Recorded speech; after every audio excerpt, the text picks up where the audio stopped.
عامل الدخان لا نعرف من حتى محطة توليد الكهرباء هذا على ما والمصانع. نعم هذا في حيفا على ما يبدو. في حيفا بالقرب من محطة توليد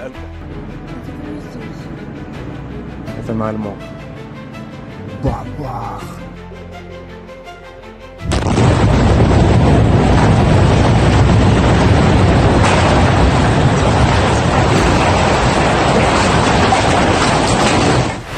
Seperti dijelaskan oleh The Wall Street Journal, Iran mengatakan tidak ada pembicaraan dengan US soal nuklir lagi saat Israel telah mulai menyerang Iran.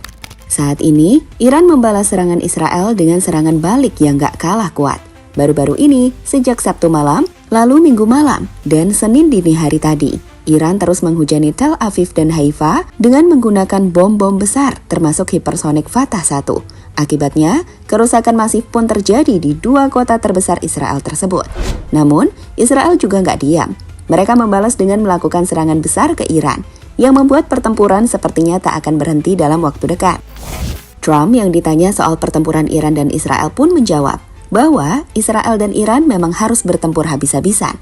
Jelas dua negara ini tak akan berhenti dalam waktu dekat, saat Amerika disebut-sebut telah memberikan dukungan penuh untuk Israel, dengan China dan Pakistan ada di belakang Iran. Lantas, seperti apa update di balik pertempuran Iran-Israel hari ini? Berikut rangkuman selengkapnya.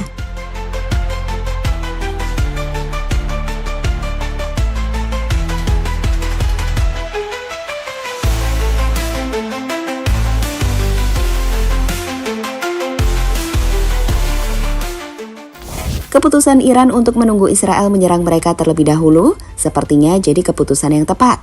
Saat sekarang, mereka memiliki alasan besar untuk membombardir kota-kota Israel. Seperti kita tahu, dengan alasan pengayaan kandungan nuklir yang berpotensi membuat Iran menciptakan senjata nuklir, Israel memilih untuk melakukan serangan ke kota-kota yang ada di Iran. Seperti pada malam Jumat malam, ratusan pesawat Israel membombardir Iran. Hal yang kemudian membuat Iran membalas 1 hari setelahnya. Jumat malam, 3 gelombang serangan besar menghantam Tel Aviv. Dilanjutkan dengan serangan menuju Haifa dan Tel Aviv di Minggu malam. Dan tadi atau Senin dini hari, serangan lanjutan kembali Iran lakukan. Lihatlah bagaimana langit di Tel Aviv dihujani rudal-rudal dari Iran.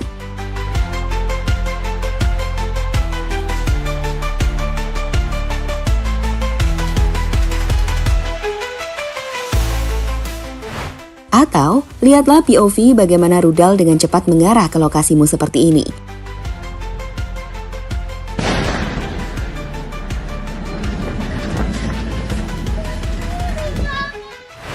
Ya, hari ini Israel kembali terbakar.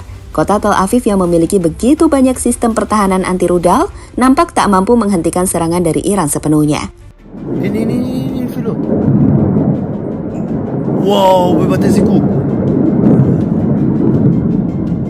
عامل الدخان لا نعرف من حتى محطة توليد الكهرباء هذا على ما والمصانع. نعم هذا في حيفا على ما يبدو. في حيفا بالقرب من محطة توليد الكهرباء، من أكثر المنشآت الاستراتيجية حساسية على المطلق في إسرائيل. نشاهدها الآن وهي تتعرض إلى هذا القصف في بت. Sejauh ini, rudal-rudal balistik Iran sendiri telah jatuh ke sejumlah kota di Israel, mulai dari Tel Aviv, Bat Yam, Tamra, hingga Haifa. Serangan selama 3 hari berurutan tersebut telah menghancurkan bangunan, rumah, bahkan jalur utama. Gedung-gedung roboh, mobil ringsek, dan banyak warga kehilangan tempat tinggal. Ben Gurion International Airport yang merupakan bandara utama Israel pun masih ditutup untuk penerbangan sipil, dengan warga diperintahkan ke shelter saat sirine terdengar. Banyak komunitas mempersiapkan ruang publik seperti stasiun metro sebagai tempat perlindungan darurat. Sementara soal korban jiwa, menurut Magen David Adom, sedikitnya 14 orang tewas di Israel sejak Jumat, dengan ratusan lainnya luka-luka. Kebakaran besar juga terjadi di Haifa. Kota di utara Israel itu menjadi salah satu kota yang mendapatkan serangan besar.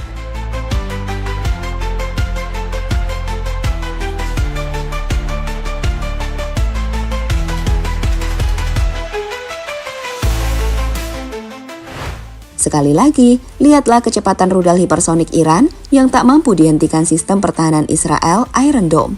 Dan kalian akan terkejut saat mendengar perkataan dari pemimpin militer Iran soal serangan Iran baru-baru ini. Ini pilot. Wow, bebate ziku.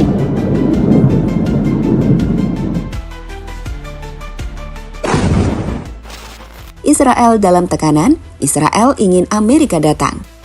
Mendapatkan tekanan yang begitu besar dari Iran yang menghancurkan kota-kota yang ada di Israel. Baru-baru ini bicara bersama Fox News, Netanyahu telah mengeluarkan spekulasi yang mengguncang Amerika. Ia mengatakan bahwa Iran ingin membunuh Presiden Trump. I want to talk about the nuclear threat. I want to talk about President Trump. You just said Iran tried to assassinate President Trump twice. Do you have intel that the assassination attempts on President Trump were directly from Iran? Through proxies, yes. Through their intel, yes. They want to kill him. Look, he's enemy number one. Netanyahu jelas ingin menyeret Amerika untuk berperang dengan Iran saat ini. Mereka tahu menghadapi Iran sendirian adalah bencana. Dan sejauh ini, potensi Amerika untuk membantu Israel semakin besar. Sebagai info, Amerika Serikat telah membantu menembak jatuh rudal Iran yang mengarah ke Israel dengan sistem pertahanan jarak darat dan kapal perang di kawasan Mediterania Timur. Beberapa sumber Reuters bahkan menyebut 2 destroyer Amerika Serikat telah diposisikan di Mediterania Timur untuk meningkatkan perlindungan terhadap ancaman rudal dari Iran. Dan saat ini, kapal perang US Military sudah mulai mendekat ke Israel. Kapal induk USS Nimitz juga tengah melakukan perjalanan menuju Timur Tengah, seperti yang nampak pada foto berikut ini. Ia baru akan melewati Selat Malaka. Dalam hal ini, meski selalu mengaku bahwa Amerika tak terlibat serangan Israel ke Iran, namun Amerika hampir dipastikan akan ada di sisi Israel. Bersama dengan negara sekutu mereka lainnya seperti United Kingdom Inggris hingga Prancis yang terang-terangan menyebut Israel berhak membela dirinya.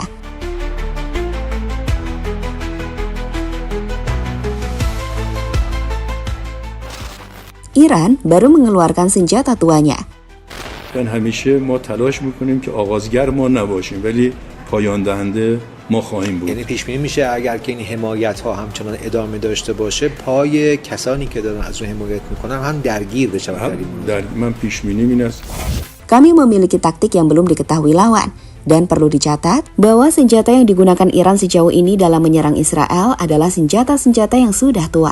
Sebagai info, Iran dilaporkan sengaja belum menggunakan senjata paling canggih yang mereka miliki. Dalam 3 hari, serangan Iran lebih banyak menggunakan rudal balistik, drone Shahed 136, roket jarak pendek, dan beberapa roket hipersonik. Senjata itu dianggap generasi lama atau versi produksi massal dan murah. Iran sendiri diketahui masih memiliki banyak rudal hipersonik, rudal jelajah presisi tinggi, dan sistem elektronik disruptif yang lebih modern seperti Fatah 2 atau rudal Zolfaghar Basir. Menurut analisis taktik, saat ini Iran mungkin sedang mengukur seberapa kuat pertahanan Israel, termasuk Iron Dome, David Sling, dan Arrow 3. Dan jika senjata tua saja bisa lolos dan menyebabkan korban, maka senjata canggih bisa menciptakan kehancuran jauh lebih luas. Tentu ini bukan sekedar omong kosong dari militer Iran. Secara teori, Iran memang bisa menciptakan kehancuran yang lebih besar dari ini. Iran masih memiliki rudal Fatah 2 hipersonik, Saumarkers misil presisi, hingga rudal Khorramshahr 4. Ini artinya, jika Israel memperluas eskalasi, Iran masih punya cadangan kekuatan militer yang bisa membuat serangan mendatang jauh lebih mematikan, termasuk serangan ke fasilitas strategis Israel seperti pusat komando, reaktor nuklir Dimona, dan bandara militer.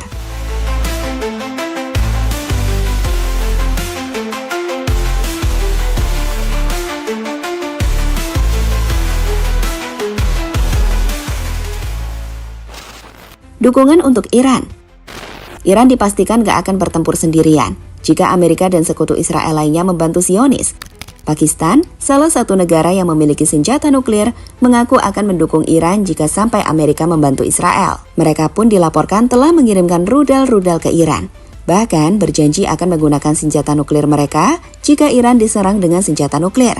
Selain Pakistan, ada Afghanistan. Mereka dilaporkan akan memasuki medan perang jika Amerika dan sekutunya menyerang Iran. Negara-negara Islam juga mulai bersatu.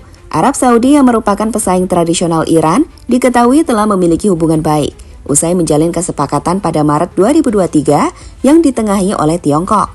Terbaru, MBS mengutuk Israel dengan apa yang disebutnya sebagai agresi terang-terangan Israel merupakan pelanggaran nyata terhadap hukum dan norma internasional. Selain itu ada Bahrain dan Uni Emirat Arab. Dua negara ini memang menormalisasi hubungan dengan Israel sebagai bagian dari kesepakatan Abraham 2020 yang diawasi oleh pemerintahan pertama Trump. Namun mereka juga masuk di antara negara-negara di kawasan itu yang ikut mengutuk serangan Israel terhadap Iran. jelas Iran gak sendiri. Dan jika Amerika benar-benar menyerang Iran secara langsung, Timur Tengah dipastikan akan berkobar lebih besar.